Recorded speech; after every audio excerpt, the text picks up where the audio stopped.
Mayaman, nagpatayo ng overpriced na bahay. Abay wala nang ang yaman, puro utang na bi.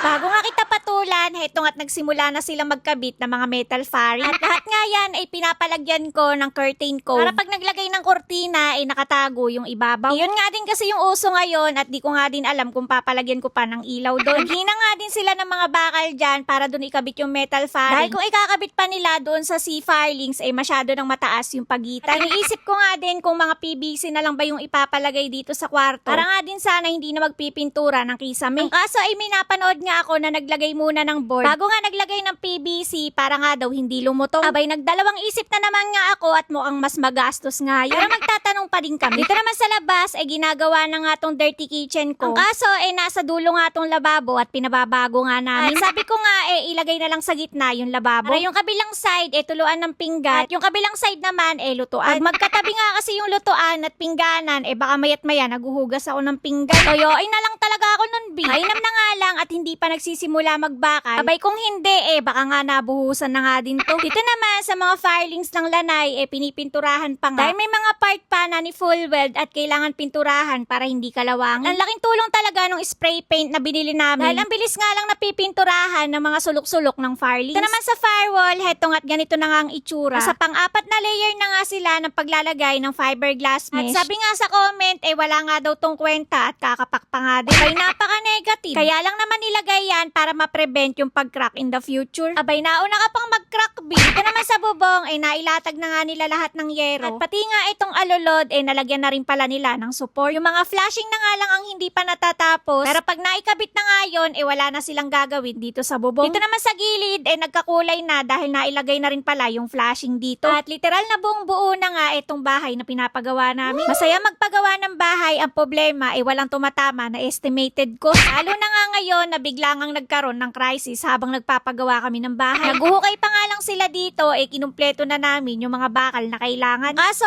yung graba, buhangin at simento hindi naman namin pwedeng i-stop. At wala nga kaming pagtatambakan. Abay sa simento pa nga lang 220 na ang isa. Paano pa kaya yung iba na hindi namin nai-stop? At paano kaya neto nasabi na mayaman, nagpatayo ng overpriced na bahay? Mukha na bang 10 milyon na tong bahay namin? Kakablog ko nga ng house journey namin nakita nyo naman na hindi namin to tinipid. At pinapakita ko naman yung mga resibo ng ginagastos namin dito sa bahay. Sadyang maganda lang talaga yung pagkakagawa kaya akala ng iba overpriced na. Abay kaya nga kami ang contractor ng sarili naming bahay para makatipid. Tapos yung bahay na overpriced pa. Abay matindi. Di parang nagpagod at nagpapangit lang pala kami din. Abay hanggang dito nga muna ulit ang update ko sa inyo ngayong araw. Kaya naman, wag mo akong kakalimutang i-follow. Bukas na